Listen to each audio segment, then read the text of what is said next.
we really need to be thinking about them 10, 20, 30 years from now, and like what they're really going to, like what people on their deathbeds say, what they tell us all, like, people interview people who are dying all the time, and they tell us what ultimately matters looking back. And it's not what we're wearing. It's not, where we are. It's just who we are and how we're showing up for the people that we love in our lives. The responsibility of being a photographer is, I think, oftentimes the emphasis is put on like the preparedness and the, oh, I always carry two bodies and I got all these, it's like all the stuff. And it's like, I know how to shoot in any lighting and I can make it work. And that's wonderful. And that's great. But I think the real responsibility is the ability to show up for a person in the depth of what you're talking about. Help Me See is a podcast that redefines the word vision through vulnerable and real conversations, my own private introspective ramblings about the things that I think about in the wee hours of the morning, and my deep core belief that your nothingness is your everything, and all you have to do is see. I'm Bianca Mora. I'm your host. I am an educator, a photographic artist, and I believe that your daily photo habit can be the key to unlocking the ability to be more present in your everyday life and live deeper into your intention and purpose. We're not about the small talk here. Grab your coffee, get cozy, and let's talk. Hello, and welcome to another episode of Help Me See. Guess what? Today we have a guest on the show. It's not just me. Are you so excited to hear a different voice than my own? I'm excited because today we have Carly Mitchell on the show. She calls herself a childhood photographer. And I don't even remember when or how I came across Carly's work, but I just remember from the second I saw it, it was just oozed a level of sincerity and purity and authenticity that drew me in. She had written a blog post, and it was about why to have family photo sessions in your home versus anywhere else, any like scenic areas, blah, blah, blah.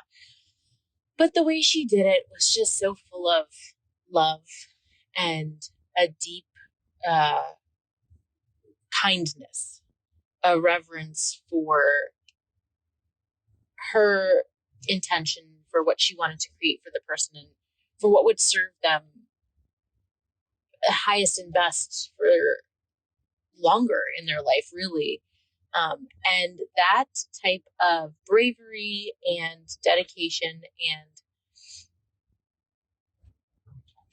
intention really gets my blood flowing, really inspires me. And I immediately wrote her a message after I shared her blog post. And I was immediately like, hi, you want to talk about stuff like this? Basically. So yeah, and she graciously accepted, and we spoke, and I asked her all sorts of weird questions and got to know a little bit about her and just love her heart and her work. So I hope that this episode gives you a little bit of a behind the scenes into a photographer's heart and mind. And I hope to do more of these because I mentioned it in the podcast, but I really feel like it's so easy to quickly glance over a body of work and decipher if the style is relevant to you or not. And yes, it's important. We want to aesthetically enjoy whoever the style of work of whoever we're welcoming into our homes, or choosing for any sort of photo documentation. But that is really just one aspect of it. Getting to know the heart and the brain of the human being that you're welcoming into your life, trusting to see your family or yourself or whatever it is so tenderly. It's important to understand where that person's coming from and their values and their intent. And Carly is someone who I would excitedly welcome into my home to do just that, to document my children and my life. So I hope you enjoy. And before I head into the show, I am so bad about my letting everyone know what's going on with my offerings. My friend was like, "Oh, did you share it to Instagram about the workshop I just did?" I was like, "Oh, I think I did once." So anyway, here I am talking about photo yoga. Photo yoga is a new thing I'm doing. It is just launched. If you're listening to the podcast on the day it comes out, then it's just launched today for the first time. And it's every week, 1 hour a week.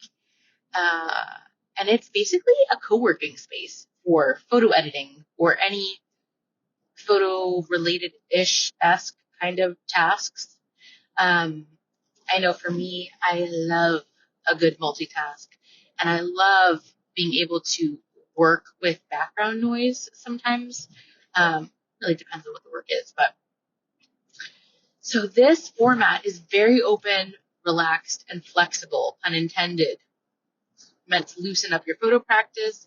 I want to talk about editing tips and tricks, but I also don't want to be beholden to talking about that. If we don't want to talk about that, I want people to feel very comfortable asking questions and sharing things. It really is meant to be an open forum for photo community to just come together.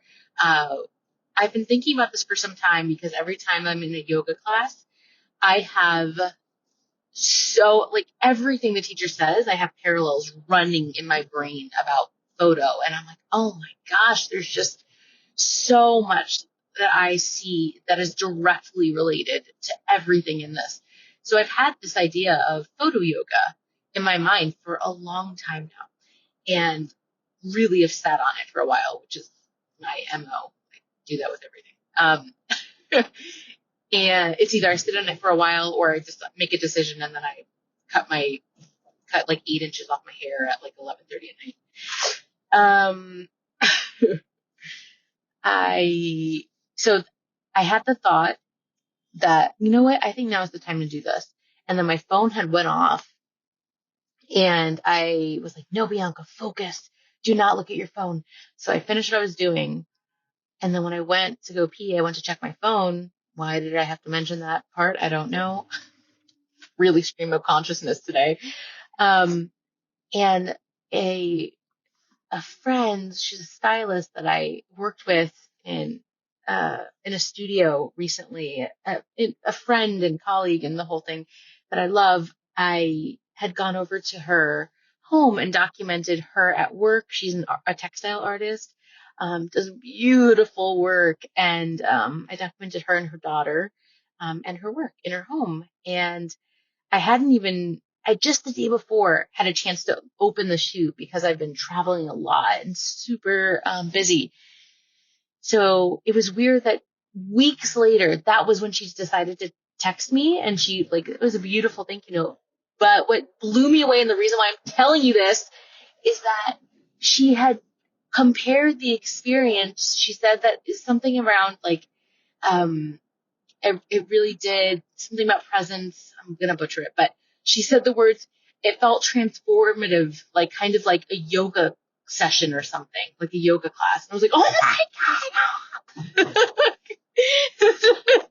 This month in my membership, synchronicity is the intention and the theme of the month. And so obviously I was like, oh my God, that's so weird. So anyway, if you are showing up or if you want the link, I'll put it in the show notes and you can join me. And I don't know what I'm going to talk about in the space today. I might just share my screen and edit and talk about my editing philosophy, or if you give a damn about it, or just talk photo theory, who knows. But if you want to hang out in that space, kind of like a cafe where you intermittently ask questions or talk to someone and then ignore and just focus on work, then you might want to check it out. I have just recently started dialing into a writing co-working thing. It happens like every day for an hour, and you dial in, and it's writing, so there's really not multitasking with that. So you dial in, they welcome you, and then within 5 minutes, it's just everyone's silent. And then at the end, you come together and kind of share a little bit if anyone wants to. And I'm really shocked at how I went into that with no expectation and no intention, and I don't even know, like, why am I even here? What am I doing? And valuable stuff started spewing out of me. Like, what is this magic? What is this black magic that's happening just because I'm dialed into a call with like a bunch of strangers? So anyway, wow, that was a really long spiel. Long story, long. And I will now let you hear the words of wisdom from Carly. Hello, and welcome to another episode of Help Me See. Today, I have a very special guest. We have Carly Mitchell on the call today. Carly, how are you? Hi, how are you? Good morning. I'm so happy to have you here. I wanted to talk about your work and your practice, but before I dive in, do you want to share a little bit about you and your spiel? Oh, God, I don't have a spiel. So hi, my name's Carly Mitchell. I am I call myself a childhood photographer. I photograph children and their people, and and their animals. I love to include their animals. I am currently living in Silicon Valley, bit of a fish out of water here. But for most of my life and most of my photographic practice has happened in my home state of Colorado. So I've been shooting for more than 15 years. I don't know. I feel like I hit 15 years and I just stopped counting. Yeah. I just kind of say me, my life. 15-ish years. So like I seem legit, but also not too old. You're like, I'm just gonna hang out here in this ambiguous cloud now. Yeah. I photographed weddings for, more than half of my career. And, started to feel some physical effects of that with some hand arthritis, and kind of like seeped into brain burnout. So I switched over to, the other side of photographing humans, which is my passion. And yeah, so now I focus on kiddos. I love that you call them, and they're humans and they're pets, because you usually hear it the other way around. What is it about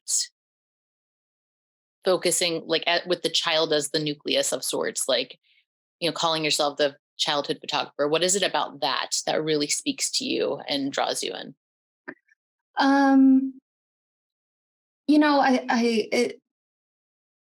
didn't know for a long time why I was drawn to kids. I just was. But, in over the past, 6-7 years, I've really started to kind of dial into this notion of photographs of our childhood become like windows into our true selves.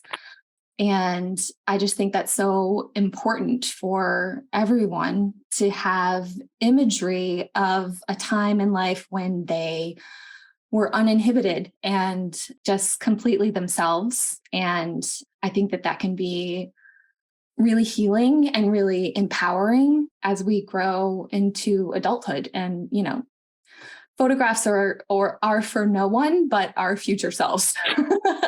So yes. Oh my gosh. I love that. I mean, so much here, but like the fact that you said photographs are for no one but yourself. I think that so often we just get so confused about that. And we think at first it's photographs are for others, for the documentation, even if it's for our loved ones, just doing it is for others to see. But really it's first and foremost, it's a visual journal. It's a very personal thing. It's like, it's funny when you said you think everyone should have that window into their childhood and from a place where they were uninhibited. I mean, I really feel that because I have a really shitty memory. Like I feel like I don't remember a lot, and it freaks me out, makes me feel claustrophobic. So whenever I'm doing like a wonderful retreat or a guided meditation, they're like, remember as a child. I'm like, I fucking don't remember as a child. I don't. And I'm really thankful that my father took so many home videos. And I remember like during my senior thesis in college, I had gone back and I watched the home videos and I was taking stills like of the VHS videos. Yeah. And that was really healing for me because that was at a time where my parents were going through really bad divorce, but like I was in a world where everyone was like happy and it was really sweet. And I was like, wow, this existed once. So there was such an element of healing. But like, I think about if I didn't have that, I don't know how I would be feeling now about what had happened, what had transpired. Did you grow up having a lot of old home videos or photographs, or is this something that you're kind of doing for yourself? So not a lot of videos. There's a joke in my family that I'm the baby of the family. I don't have any photos of myself until I'm like 3 months old. Like, who knows what newborn Carly looked like, and, it's not something that even as a photographer, like I will admit that I don't go back that often and look at photos of myself. We recently had a death in the family. And when that happens, that's when the photos come out. And so looking at some things from the past, like you look and you're like, oh, like that's not how I remembered that, or I don't remember that at all, And it's interesting what you said about having, proof of a joyful existence in spite of life and the hard stuff that seeps in. I read something very recently that talked about memory and how bad stuff sticks to our brains like Velcro, and joy just slips off like Teflon.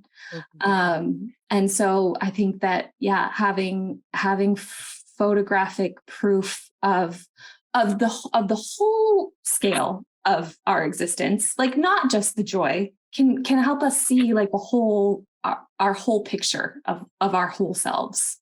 Oh yeah.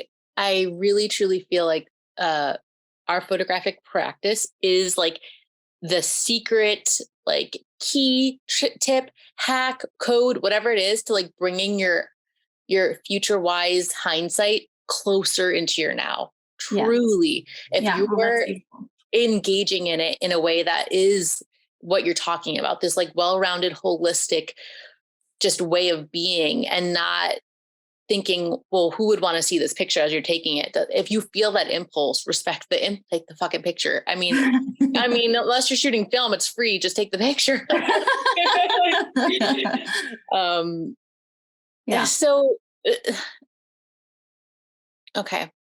Where shall I go here? Because there's so many places to go. I was like sleuthing around your website.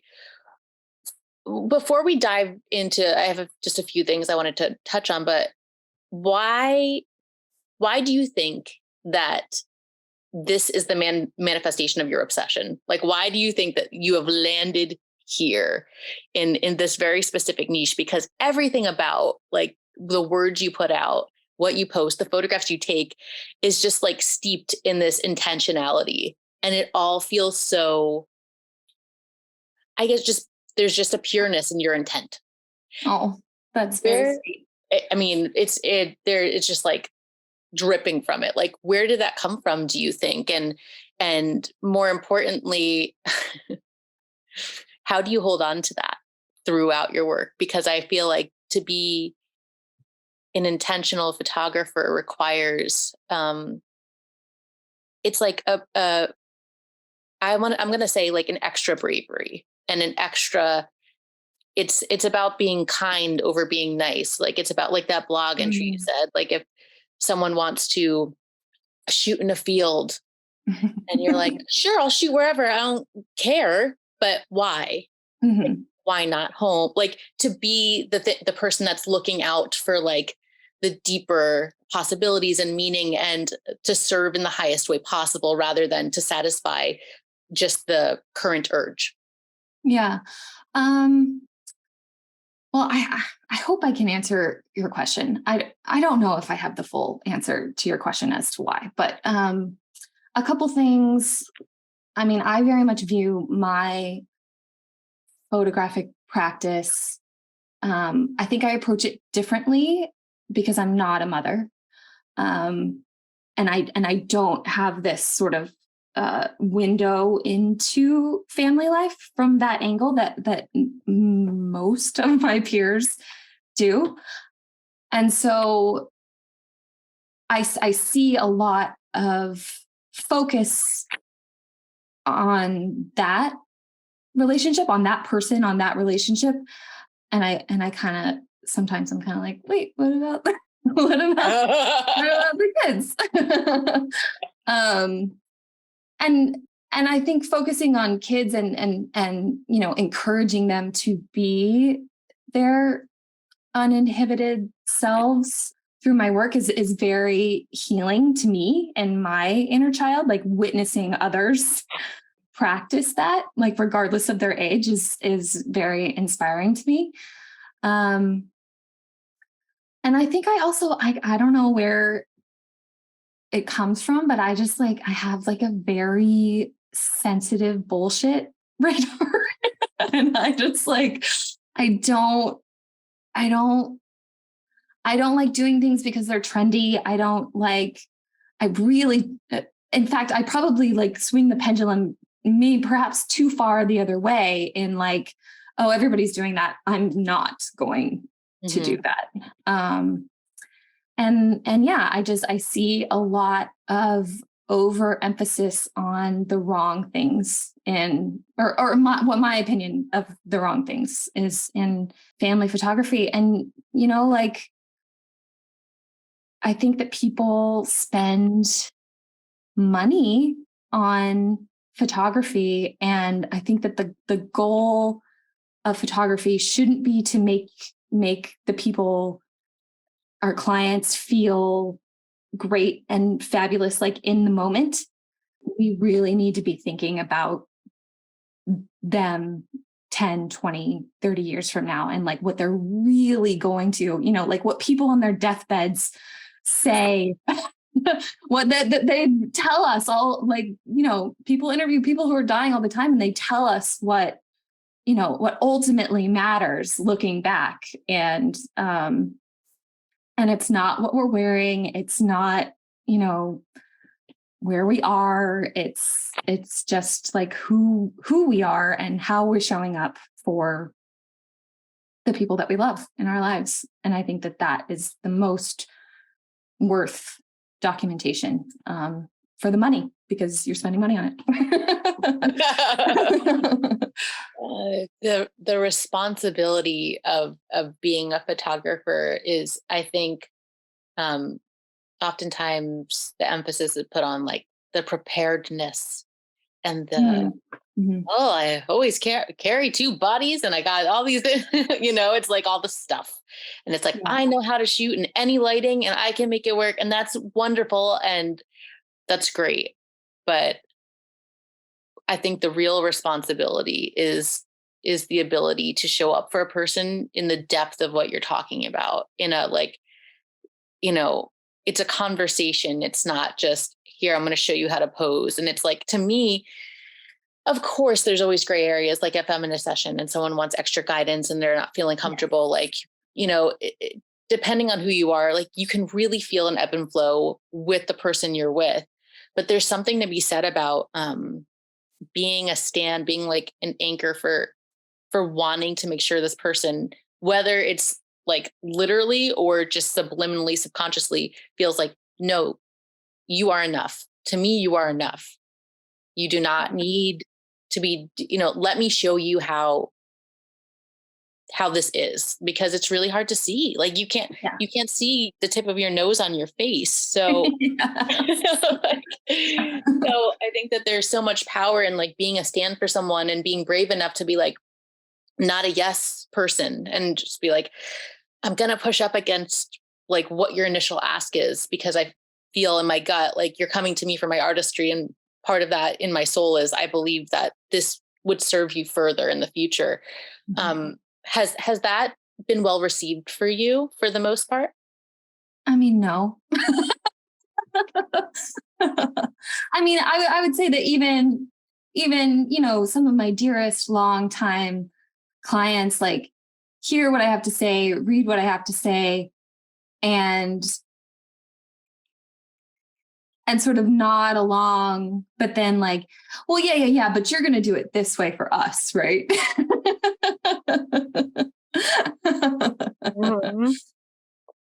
Yeah, I get ghosted a lot. Oh yeah. Oh God. Yeah. No, I mean, it's lonely out here. Yeah. It really is. I mean, when I get the email of like, well, how many poses will we do and how many outfit changes? And I'm like, and I don't like even scoff at it. I'm like, of course, like there's a reason why people have like this expectation. But when I, write back what I write back about what it is I'm here to do, and they're probably like, whoa, never mind. But I mean, really, it's funny because I find that my sessions are usually around 2 hours, and I leave those sessions like, I mean, I'm like, feel like I'm high on something. But if I'm ever, which I mean, never now, but like if I was ever in a situation where it didn't feel like exactly true to me, it could be 30 minutes and I would be like clawing my way. I can't, like it drains in a way that I can't even describe. Yeah. Yeah. I'm almost physically unable to do it. Yeah. I don't have a poker face. Yeah. Yeah. So it's funny because, and I'm going to ask you this question, and hopefully it's not too weird, but this is something like, I will say, the paramount struggle for me in my life. So I'm curious if you relate.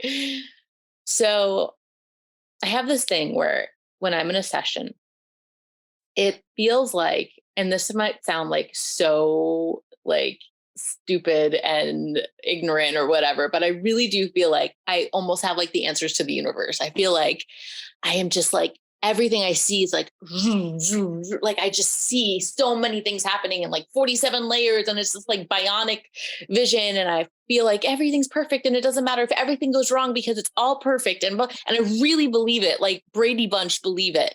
Yeah. And then I put my camera down and I'm in my life and I'm like, where'd all that go? Where did all that go? Yeah. Oh yeah.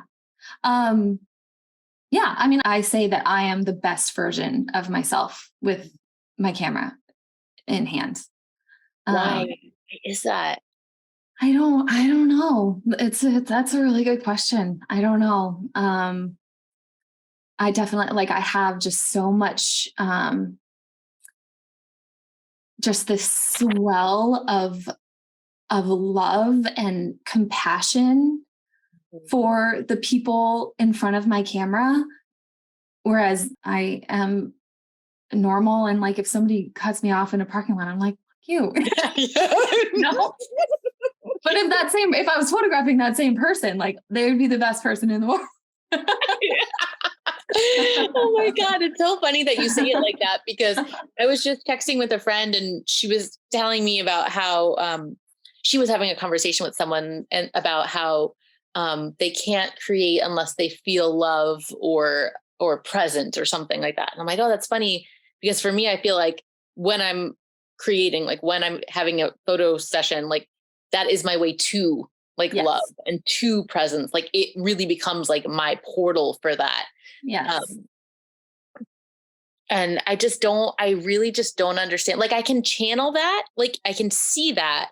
I still see moments in my life, but it doesn't feel like that. Mm-hmm. And I don't know. I was Yeah, just I don't hoping you know. had I don't the know answer for me. if you just call it, I don't know if that's just like the definition of flow, or Yeah. I don't know what it is, but it's magic, and it is absolutely what returns me to Mhm. photography, in spite of the rest of the hardships. And there's a lot. There's a lot. But That's hard to be a photographer. do feel like, though, like, tell me if you disagree. I do feel like, even though it truly does feel like unsustainable and unattainable, really, to be in that state all the time. Yeah, Obviously. yeah. But I feel like that's the real thing, though. Like, I feel like that's getting it right. Like, I feel like that's not like, oh, my la la land getting carried away, and then here's real life. I feel like that's really real life. Like that's, you know? Yeah. Well, I don't know. I think it's all of it. Yeah. Actually, yeah. I actually think it would kind of be annoying to be in that state all of the time. Oh, I mean, yeah. and it would be exhausting. You know, It is that exhausting. level of it's an emotional, it's like this emotional it's an emotional intelligence, and it's emotion, like, in action. Yes. And it's that's exhausting, and that's sort of why I structure my business as I do. Like, I can't do mini sessions. I can't, price myself to where I am booked 7 sessions in a weekend, because it's so much. Like, I feel like I am giving so much of myself to those people that it just, like, it chips it chips away at me. And I've just learned that I have to take care of myself, or I have to take care of myself for myself, and I also have to take care of myself for my clients, because if I'm not doing well, like, I'm not going to give them what they are expecting of me. So Yeah. It's really, it's beautiful, because it's like this like full circle thing. It's like very holistic from every vantage point. It's like, in my life, like, I need to be doing the things to ensure that I can show up fully for you. And when I'm showing up fully for you, I'm really showing up fully from you, like, from like questioning like where you want this and like how you want this to be and the whole thing. So it's like very, very aligned. yeah, I try. And I mean, so, like, I try and fail all of the time. And it's been a lot of trial and error. And I'm still in a position of trial and error. It's a constantly, I'm changing, my client base is changing, the industry changes, it's just, it's never settling into one thing. I feel like for me, even though it's like a struggle and it can be exhausting and painful, the contrast, I need it. Like I need the contrast of like, because especially when I'm in that like phenomenon where like everything's perfect and it's all fine, even if the worst thing happens, like I'm here. Um, when when I bump up against something that I realize like, oh, I don't agree. Like no, like hard no. Like Yeah. that is the most clarifying thing that can happen, because so often it's always like, oh, everyone lived their life and like it's all good. Right. But it's in those moments where like, oh, wait a minute, like this does not feel good for me. Those are the moments where I'm able to like, okay, calibrate and like reorient myself and like my principles that I'm, internally registering. Yeah. Have you had any moments like that that have informed the way that you shoot, or is it just kind of like a case by case? I mean, yeah. I mean, often I'm often trying to evaluate if I am rejecting a certain thing because that's just my nature of, contrarianism, or if there is actually something there. So yeah, I am constantly examining my own opinions and Mhm. hard lines, and and for so much of my career, like I've done every single thing that I'm sitting here Yeah. Oh talking yeah. against, Yeah, yeah, for and sure. that's just evolution as a human being, as an artist, taking what you've learned and applying it in different ways. It's just growth. Like I'm not sorry for how I've done things in the past. I just am constantly trying to think about how to do it better. Totally. Yeah. I mean, and how would you even be able to formulate an opinion if you hadn't engaged? Yes. Like, Yeah. is it something, it's funny you bring that up, or that you mention it in that way, because that's something that I've like in recent years, like, oh my gosh, I just feel like there's so much evolution. And like more recently, I feel like so quickly that it made me hesitate to like, I don't even know if I want to say anything, because I'm like, I'm changing so quickly right now. Like, I don't outdate myself tomorrow. Yeah. Yeah. I know. And the Bianca and Carly 5 years from now might look back on this conversation and be like, oh my God. Oh my God. Like, oh, they thought they knew so much. You foolish fools. I think that that's even more powerful. Like, talk about like bravery and intent. Like, it's like, right now, this is my truth and this is what I'm here. And I'm willing to like talk about it. And then like, if I change my mind, I fucking change my mind. Like, and you'll have a reference point. Yeah. Oh my gosh. Yeah. Anything, I don't know. Is there anything that's like pressing, anything that's been recent for you that you just feel like talking about? I just love how naturally and how authentically your Instagram and like how you post and how you write is just so true to you. And is there something that is on top for you, like in this season? Um, Gosh, I don't know. I think I really am very dialed into this notion of authenticity and really like clearly defining what different genres and types of photography are. I feel like so long now, and I don't as long I think as long as I've been doing this, there has been this very fuzzy line between like what is portraiture, which I sort of define as like presentation, and like what is memory, like what are actual memories versus to like what we're like putting out into the world as to our best foot forward type of things. And there's just been a lot of blurring of those lines, and I think that blur sort of kind of falls into the realm of, like lifestyle photography. And I think that has been largely okay for now. I don't know, but in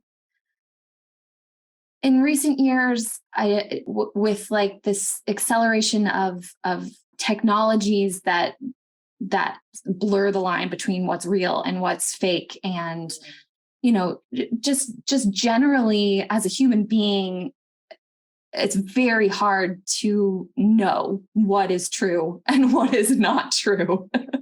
Yeah. I feel more and more passionate about very clearly defining, is this real, or like was this like staged and like directed and edited? Because I think as the further we get into this world of, I don't know, like deep fakes and AI and all of that, I think we're going to be doing ourselves and our children a deep disservice to not know the difference. And I think knowing our actual personal truths is so important for establishing self-confidence and just an accurate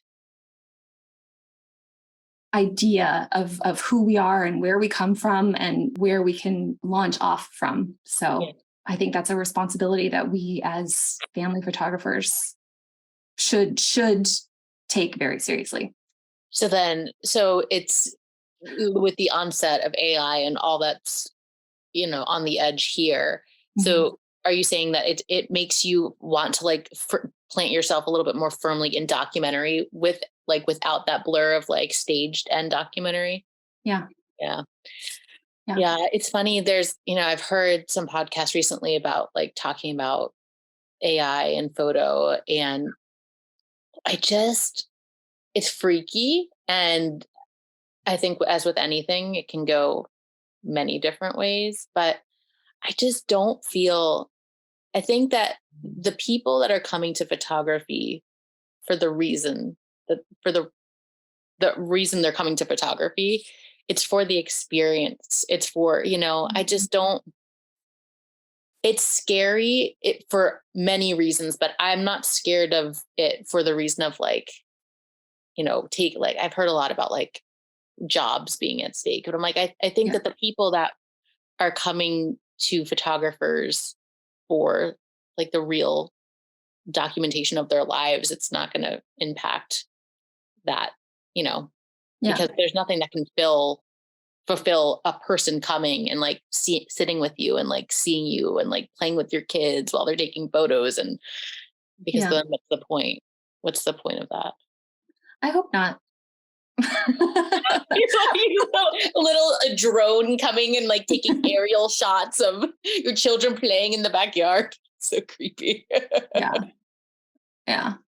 Oh my gosh. Well, Carly, thank you so much for coming and sharing your heart and just all about the intention and the look kind of behind just the person taking the pictures, because I feel like normalizing the depth of the conversation that happens is important. I think oftentimes the style is front and center, and the style can be can kind of just like be reductive, right? I feel like you can generalize people, oh, this person shoots dark and moody. I don't know why I hate the term so much. I don't know. I hate it so much. Just like, or light and airy or whatever. And really the heart behind any image, regardless of the treatment, is going to it's going to be the reason you get the photos you get. So I hope that people can hear this and kind of understand that more and learn more about the photographer that they're choosing to welcome into their home and their vision, rather than just seeing the colors. Yeah. Agreed. Thank you so much for inviting me. This is terrifying, but it was really fun. I hope it wasn't terrifying. I mean, what was terrifying is I let Carly know before I hit record, but my 2-year-old dumped out my entire drink on my keyboard. So for half an hour before our call, it was like upside down. Oh my God, please. Carly, how can people find you? Oh, sure. So my website is carlymitchellphotography.com. Carly, Carly, Mitchell with 2 L's. And Instagram, I'm at Carly Mitchell Photo. Awesome. I will put those links in the show notes. And once again, thank you so much, Carly. I'm going to call it Thank right you so much, Bianca. This was so fun.